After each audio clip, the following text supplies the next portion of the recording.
So, hello everyone, welcome to the fourth module for the first chapter of grade 9 that is matter in a surrounding. से पहले के modules में हमने देख लिया है मैटर क्या होता है, स्टेट ऑफ मैटर्स क्या होते हैं अलग अलग, उनमें इंटर कन्वर्जन क्या होता है, melting point, boiling point, freezing कैसे होता है, इवापोरेशन, कंडेंसेशन, सब्लिमेशन, ऐसे बहुत सारे अलग अलग फिनोमिनाज हमने देख लिए हैं। अब इस मॉड्यूल में हम basically evaporation, factors affecting evaporation और हमारी प्रैक्टिकल लाइफ में इवापोरेशन, कंडेंसेशन के क्या क्या एप्लीकेशंस हैं, वो सारी चीज़ों को कंसंट्रेट करेंगे। ठीक है, तो हम पहले समझते हैं कि भाई इवापोरेशन प्रोसेस क्या होती है। ठीक है, इवापोरेशन हमें पता है लेमन लैंग्वेज में भाई लिक्विड का भाप बन जाना। ठीक है, पानी जब गर्म करते हैं तो पानी इवापोरेट होना स्टार्ट हो जाता है।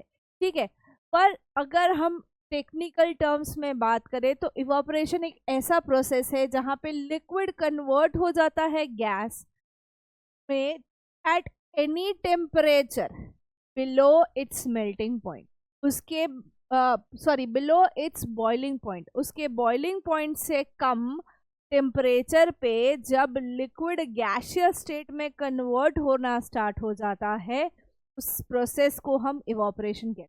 हम सबको पता है कि पानी इवापोरेट होना शुरू होता, पानी का बॉइलिंग पॉइंट, वाटर का boiling point 100 degree, but nature में क्या कभी 100 डिग्री सेल्सियस टेम्परेचर होता है? नहीं होता, पर फिर भी वाटर वहाँ से इवापोरेट होके वेपर फॉर्म में क्लाउड्स में जाता है। ठीक है, तो इवापोरेशन कभी भी कोई भी सब्सटेंस के बॉइलिंग पॉइंट तक नहीं पहुंचेगा, वो बॉइलिंग पॉइंट से ही पहले कहीं केसेस में बहुत कम टेम्परेचर पे भी इवापोरेट होना शुरू हो जाएंगी, इवापोरेट होना शुरू हो जाएंगी। लिक्विड से उसका वेपर में कन्वर्जन हो जाना रूम टेम्परेचर पे भी हो जाता है या नॉर्मल प्रेशर कंडीशंस में भी हो जाता है। ठीक है, यहाँ पे ना हमें टेम्परेचर बढ़ाने की ज़रूरत पड़ती है ना हमें प्रेशर ज़्यादा बढ़ाने की ज़रूरत पड़ती है। अगर हम नेचर में बात करें तो वाटर साइकिल में जो ओशन सी का वाटर है, ठीक है, वो डे टू डे जो टेम्परेचर है उसी में इवापोरेट हो जाता है, उसी में वो वेपर स्टेट में चला जाता है। वहाँ पे ना प्रेशर कंडीशंस बढ़ती हैं ना टेम्परेचर बढ़ता है। ठीक है, समझ आ रही है बात? अभी जो प्रोसेस ऑफ इवापोरेशन है उसको समझते हैं। तो लिक्विड स्टेट ये हमारा है जहाँ पे पार्टिकल्स के बीच में स्पेस अच्छा खासा है। ठीक है, ये पार्टिकल स्पेस में कुछ हाई एनर्जी मॉलिक्यूल्स होंगे जो ऊपर के सरफेस पे होंगे, जो जल्दी हीट एब्जॉर्ब कर लेंगे एटमॉस्फेयर में रही हुई, और नीचे वाले लो एनर्जी मॉलिक्यूल्स रहेंगे कि वो डायरेक्ट कांटेक्ट में नहीं है। तो ये जो high energy molecules on the surface है वो हीट एनर्जी रूम टेम्परेचर से एब्जॉर्ब करेंगे और ये क्या करेंगे, सीधे इवेपोरेट हो जाएंगे, इनके बीच की स्पेस बढ़ जाएगी और ये वेपर स्टेट में आ जाएंगे, ये वेपराइज होना शुरू कर देंगे। ठीक है, तो जो टॉप मोस्ट लेयर है कहीं पे भी, ओशन हो गया, सी हो गया, रिवर हो गया, जहाँ पे भी आपको पानी दिखता है उसका टॉप मोस्ट लेयर पहले वेपर बनाएगा, फिर नीचे के लेयर्स धीरे धीरे ऊपर की तरफ बढ़ते जाएंगे। ठीक है, अभी फर्स्ट लेयर मेरा वेपराइज हो गया। सेम अभी ये जो नेक्स्ट लेयर है, as soon as the first layer leaves, जो नेक्स्ट लेयर है वो एक्सपोज हो जाएगा टू द आउटसाइड कंडीशंस, और यहाँ पे फिर ये अगेन वेपर स्टेट में आके मॉलिक्यूल्स उठना शुरू हो जाएंगे। ठीक है, अभी कुछ फैक्टर्स हैं जो कि अफेक्ट करते हैं इवापोरेशन को। कुछ फैक्टर्स हैं कि अगर हम बात करें जिससे इवेपोरेशन में कोई चेंज आता है या कोई प्लस माइनस होता है। ठीक है, सबसे पहला सरफेस एरिया, जितना ज़्यादा सरफेस एरिया उतना ज़्यादा इवेपोरेशन। अगर हम समझें कि एक छोटी सी प्लेट में पानी रखा है उसका इवेपोरेशन, और अगर हम कहें सी एंड ओशंस का इवेपोरेशन, तो सी ओशन का जो सरफेस एरिया है वो काफ़ी ज़्यादा है, तो वहाँ पे इवेपोरेशन जल्दी होगा, वहाँ पे rate of evaporation will be more. फिर टेम्परेचर की बात आती है कि जहां हम टेम्परेचर बढ़ा देंगे इवापोरेशन बढ़ जाएगा। सरफेस एरिया से बढ़ेगा, टेम्परेचर से भी हमारा इवापोरेशन का रेट बढ़ जाएगा, रेट ऑफ इवापोरेशन इंक्रीज हो जाएगा। ह्यूमिडिटी, ह्यूमिडिटी जितनी ज़्यादा उतना जल्दी इवापोरेशन। ऐसा पहले ये समझो ह्यूमिडिटी क्या होता है। ह्यूमिडिटी यानी कि एयर में कितना वाटर वेपर ऑलरेडी प्रेजेंट है, एयर में कितना ऑलरेडी वाटर वेपर प्रेजेंट है, ठीक है। अभी ह्यूमिडिटी अगर ज़्यादा होगी, when the humidity of air is high, तो वहाँ पे रेट ऑफ इवापोरेशन लो रहेगा। क्यों? क्योंकि ऑलरेडी एटमॉस्फेयर में ऑलरेडी बहुत ज़्यादा ह्यूमिडिटी के वजह से बहुत सारे वाटर वेपर्स प्रेजेंट हैं। तो जो इवापोरेट होंगे वो किधर जाएंगे? जो सरफेस से इवापोरेट होंगे, भले ही सरफेस एरिया ज़्यादा है, भले ही टेम्परेचर ज़्यादा है, बट अगर ह्यूमिडिटी की वजह से ऑलरेडी एयर में वाटर वेपर प्रेजेंट हैं, तो स्पेस तो है नहीं उतनी सारी कि जो इवापोरेशन रेट पे इवापोरेट हो रहा है लिक्विड या वाटर हमारा, वो वहाँ पे एडजस्ट कर सकेगा। तो जब ह्यूमिडिटी ज़्यादा होगी तो इवापोरेशन रेट लो होगा, इवापोरेशन धीरे धीरे होगा, लो होगा यानी कि धीरे धीरे होगा। क्लियर? अगर हम बात करें तो ह्यूमिडिटी को हम कहते हैं वाटर में अमाउंट ऑफ वाटर वेपर कितना प्रेजेंट है एयर में, ठीक है। तो जब हम बोलते हैं कि ऑलरेडी वाटर वेपर प्रेजेंट है, तो वो वाटर वेपर जो प्रेजेंट है एयर में, वहाँ पे एम्प्टी स्पेसेस क्रिएट नहीं करी है, वहाँ पे एम्प्टी अवेलेबल नहीं है, इसीलिए वो इतना ज़्यादा इवापोरेट नहीं हो सकता, उतना वहाँ पे वो रह नहीं सकता, ठीक है। तो जहाँ पे ह्यूमिडिटी कम होगी, when there is low humidity, तो हम कह सकते हैं वहाँ पे रेट ऑफ इवापोरेशन ज़्यादा हो जाएगा, बिकॉज हवा में हमारे पास एयर में स्पेस क्रिएट होगा, स्पेस अवेलेबल होगा जहाँ पे हमारे इवापोरेटेड मॉलिक्यूल्स एडजस्ट कर सके, इजीली वहाँ पे रेडिली अपने आप को बीच में फिट कर सके। तो more humidity less evaporation, less humidity more evaporation, ठीक है। फिर विंड स्पीड, विंड स्पीड यानी कि हवा कितनी चलती है। When the speed of wind increases, हवा जितनी ज़्यादा तेज होगी, वाटर वेपर उतना जल्दी विंड में मूव करेंगे, और this causes decreasing the amount of water vapour. हवा में ऑलरेडी जो वाटर वेपर है उसका अमाउंट कम हो जाएगा, ठीक है। तो जैसे जैसे स्पीड ऑफ विंड बढ़ेगा, पार्टिकल ऑफ वाटर वेपर भी मूव करना स्टार्ट करेगा। पार्टिकल ऑफ वाटर वेपर जैसे मूव करेगा तो और ज़्यादा इवापोरेशन होगा। More the wind speed more the evaporation, यानी कि सरफेस एरिया, टेम्परेचर और विंड स्पीड अगर ज़्यादा है तो हमारा इवापोरेशन जल्दी होगा, बट अगर ह्यूमिडिटी ज़्यादा है तो हमारा इवापोरेशन रेट कम होगा, ठीक है। समझ आई बात? चलिए, कपड़े आपके रूम में सूखते हैं और कपड़े ओपन स्पेस में सूखते, दो अलग अलग कंडीशंस को अगर हम कहें कि which one will dry faster, तो जो ओपन स्पेस में रखे गए हैं वो जल्दी सूखते हैं। क्यों ऐसा? कि भाई जो फैक्टर्स है इवापोरेशन की, सरफेस एरिया, ठीक है, विंड स्पीड, ह्यूमिडिटी, ये सारी चीज़ें ऑल एंड सॉल यहाँ पे इनको इफेक्ट करती हैं। रूम के अंदर ना हमारे पास विंड स्पीड ज़्यादा है, हाँ हम पंखा चला ले तो बात अलग है, बट ज़रूरी नहीं है कि हम हर बार पंखा चलाएं। तो बाहर विंड स्पीड ज़्यादा होगी ओपन स्पेस में, तो जहाँ पे मोर विंड स्पीड वहाँ पे more rate of evaporation, faster the rate of evaporation, ठीक है। अभी हम अगर बोलें कि रेनी डेज में हमारे कपड़े ज़्यादा नहीं सूखते, क्यों? क्योंकि हवा में ऑलरेडी ह्यूमिडिटी बहुत ज़्यादा होती है, ठीक है। और सनी डेज में जब नो रेनफॉल होता है, ठीक है, या हम कहें कि समर्स में या the next day of the rainfall जब सूरज निकलता है, तो ये जो पडल्स है, छोटे छोटे गड्ढे हैं जहाँ पे पानी भर जाता है, वो रिड्यूस हो जाते हैं। तो क्या है यहाँ पे जिस दिन बारिश होती है उस दिन ह्यूमिडिटी बहुत होती है, ठीक है। तो यहाँ पे इवापोरेशन रेट स्लो होगा, पर नेक्स्ट डे जब रेनफॉल होता है नहीं होता, सन अच्छा खासा है, तो रेट ऑफ इवापोरेशन बढ़ जाता है और इसीलिए ये पडल्स की साइज स्मॉल हो जाती है, छोटे हो जाते हैं। ठीक है, समझ आ रही है बात? देखिए, दूसरी बात कि एक तो ह्यूमिडिटी, दूसरा कि सरफेस एरिया। अभी जिस दिन धूप है उस दिन जितना ज़्यादा सरफेस एरिया होगा उतना जल्दी इवापोरेशन होगा, जितना कम सरफेस एरिया उतना कम रेट ऑफ इवापोरेशन। ठीक है, अभी जब हम हॉट टी सॉसर में पोर करते हैं, एक कप एंड सॉसर का फिनोमेना हम यूज़ करते हैं, हमारे घर में चाय कप में निकाली जाती है, सॉसर में उसको ठंडी करी जाती है, प्लेट में, छोटी प्लेट में, और फिर दी जाती है। तो ये ठंडा क्यों करना, ठंडा प्लेट में जल्दी क्यों हो जाता है?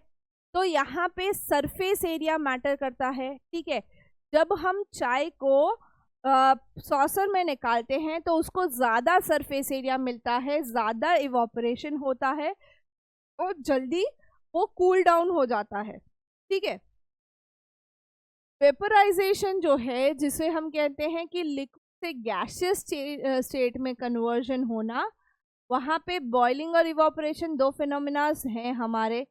ठीक है, अभी बॉइलिंग जो है वो एक्सटर्नल हीटिंग ज़रूरत पड़ती है बॉइलिंग में। जब हमें चीज़ बॉईल करनी हो तो हमें एक्सटर्नल हीट की ज़रूरत पड़ती है, जबकि हमें इवापोरेशन करना हो तो हमें कोई एक्सटर्नल हीट अप्लाई करने की ज़रूरत नहीं पड़ती। बॉइलिंग है वो बल्क फिनोमेना है, बहुत सारी चीज़ एक साथ बॉईल करी जा सकती, जबकि हम कहें कि यहाँ पे जब हम बॉइलिंग की बात करते हैं तो यहाँ पे सरफेस फिनोमेना नहीं होता, पूरे की पूरा सब्सटेंस जो भी बीकर में होगा वो सारा बॉईल आउट होगा, जबकि इवापोरेशन सरफेस फिनोमेना है। जो टॉप मोस्ट लेयर है वहीं पे इवापोरेशन होगा, वही सबसे पहले इफेक्ट दिखेगी। बॉइलिंग जो है वो डिपेंड करती है नेचर ऑफ लिक्विड पे, ठीक है, हीटिंग टेम्परेचर पे। उसके अलावा अगर हम देखें तो हमारा इवापोरेशन बहुत सारी चीज़ों पे डिपेंड करता है, जैसे लिक्विड कौन सा था, सरफेस एरिया हमने कितना दिया, विंड स्पीड क्या थी, टेम्परेचर कंडीशंस क्या थी, ह्यूमिडिटी कितनी थी। ठीक है, तो बॉइलिंग जो है वो दो ही फैक्टर्स पे बेसिकली वर्क करता है, कौन सा लिक्विड हमने लिया के ऊपर जाएगा, कितना टाइम लगेगा बॉईल करने में, oils take larger time period to boil out, heating temperature ज़्यादा चाहिए होता है ऑयल के केस में। जबकि इवापोरेशन में अगर हम बात करें तो लिक्विड कैसा है वो तो ठीक है, उसके साथ साथ सरफेस एरिया कितना प्रोवाइड कर रहे हो, क्या कोई विंड स्पीड है वहाँ पे, टेम्परेचर कंडीशंस क्या है, बाहर एयर में हो रहा है तो ह्यूमिडिटी कितनी है, वो सारी चीज़ें ध्यान रखनी पड़ती। बॉइलिंग ऑफ वाटर और अगर हम कहें ड्राइंग ऑफ क्लोथ्स, ये दोनों अलग अलग एग्जाम्पल हैं। बॉइलिंग ऑफ वाटर, पूरा वाटर बॉयल 100 डिग्री पे शुरू हो जाएगा, जबकि कपड़े सूखने के लिए हमें 100 डिग्री का टेम्परेचर नहीं चाहिए, हमारा नॉर्मल जो टेम्परेचर है उस पर भी हो जाता। ये एक बहुत अच्छा क्वेश्चन है कि भाई हम अर्दन पॉट्स यानी मटके में जब पानी भरते हैं समर्स में तो वो ठंडा रहता है, ऐसा क्यों? जो भी वाटर हम अर्दन पॉट्स में रखते हैं ड्यूरिंग समर्स वो हमें ठंडा फील करता है, तो उसका रीज़न अगर हम ऑब्जर्व करें, मैंने मटके पे मैग्नीफाई करके आपको बताया कि यहाँ पे बहुत सारे टाइनी पोर्स हैं। The earthen pot has a large number of tiny pores in the wall. अभी ये पोर्स जो हैं, ठीक है, यहाँ से कंटिन्यूसली थोड़ा थोड़ा पानी ऊज आउट होता रहता है, बाहर निकलता रहता है, यानी कि यहाँ पे क्या हो रहा है, इवापोरेशन प्रोसेस कंटिन्यूसली चलती रहती है और लेटेंट हीट ऑफ वेपराइजेशन जो इस अर्दन पॉट को ठंडा रखने के लिए चाहिए वो कंटिन्यूसली लूज आउट करता रहता है वाटर, और उस वजह से मटके का अंदर का पानी ठंडा रहता है। इवापोरेशन कंटिन्यूस होता रहता है मटके के पोर्स पे से, plus latent heat of vapour बनाने का जो फिनोमिना है, जो एनर्जी चाहिए वो कंटिन्यूसली रिलीज आउट होती रहती है वो हीट, और उसी के वजह से अंदर का पानी ठंडा रहता है। ठीक है, उसी के वजह से अंदर का पानी ठंडा रहता है।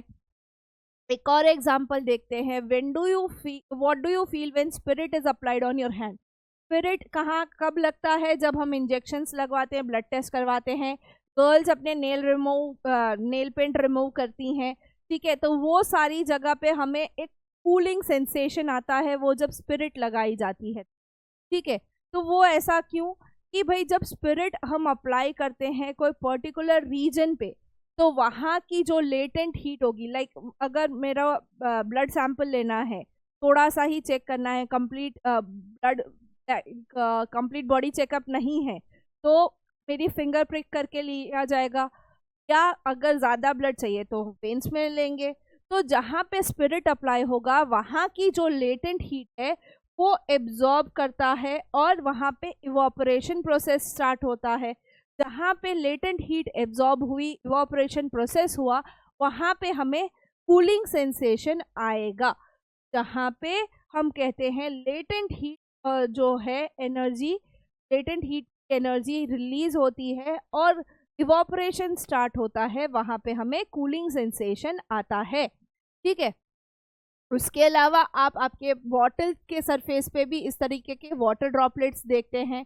ठीक है, फ्रिज से निकाली हुई बॉटल पे बाहर की साइड हमें ऐसे वाटर ड्रॉपलेट्स देखने को मिलते हैं। तो इसका भी यही कारण है कि कंडेंसेशन होता है। ठीक है, फ्रिज के अंदर का जो टेम्परेचर था और बाहर जो टेम्परेचर है, तो वाटर वेपर्स जो आते हैं जब बाहर की एयर के कांटेक्ट में आते हैं, ठीक है, तो जो कोल्ड सरफेस है बॉटल का, और वहाँ पे जब कंडेंसेशन प्रोसेस शुरू होता है वेपर्स का इनटू द लिक्विड, तो यहाँ पे हमें सरफेस पे वाटर ड्रॉपलेट्स देखने को मिलते हैं। It is due to the condensation. किसका भाई? वाटर वेपर जो एयर में अवेलेबल है और वो बॉटल के कांटेक्ट में आते हैं, बॉटल के कोल्ड सरफेस के कांटेक्ट में आते हैं, वो कंडेंसेट होना शुरू करते हैं और उसके वजह से हमें ये वाटर ड्रॉपलेट्स ऐसे देखने को मिलते हैं। ठीक है, एक और फिनोमिना है कि why should we wear cotton clothes in summer? Summer में हमें कॉटन कपड़े पहनने की क्या ज़रूरत है, क्यों ज़रूरत है? ठीक है, समर्स में एक कंडीशन हो जाती है, हमारी बॉडी बहुत एक्सेस ऑफ स्वेट रिलीज करती है। ठीक है, हम बहुत पर्सपायर करते हैं मोर देन नॉर्मल।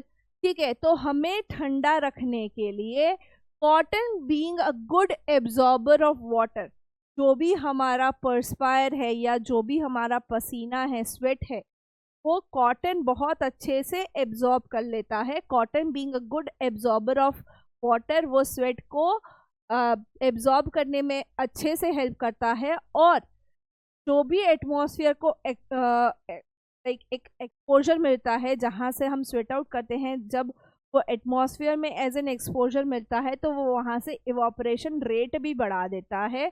इसीलिए हमें समर्स में कैसे कॉटन क्लोथ पहनने के लिए जनरली एडवाइस की जाती है। ठीक है, बी टी शर्ट, शर्ट्स, कुछ भी ले लो, सारा का सारा हम यूजुअली कॉटन क्लोथ्स पे डिपेंड करते हैं ड्यूरिंग समर।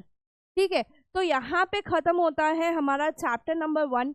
यहाँ पे हमने मैटर क्या है, स्टेट ऑफ मैटर क्या है, ठीक है, डिफरेंट स्टेट ऑफ मैटर्स में क्या क्या कैरेक्टरिस्टिक्स हैं ये समझे, different phenomenas, different interconversions समझे स्टेट ऑफ मैटर के। और ये जब स्टेट ऑफ मैटर का इंटर कन्वर्जन होता है तो phenomenas like sublimation, evaporation, boiling क्या होता है, latent heat of fusion and latent heat of vaporisation को समझा।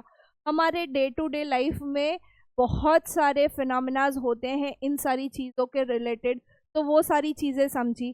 ठीक है, तो यहाँ पे फिनिश अप होता है हमारा फर्स्ट चैप्टर। मिलते हैं नेक्स्ट वीडियो में with the second chapter of grade 9 science.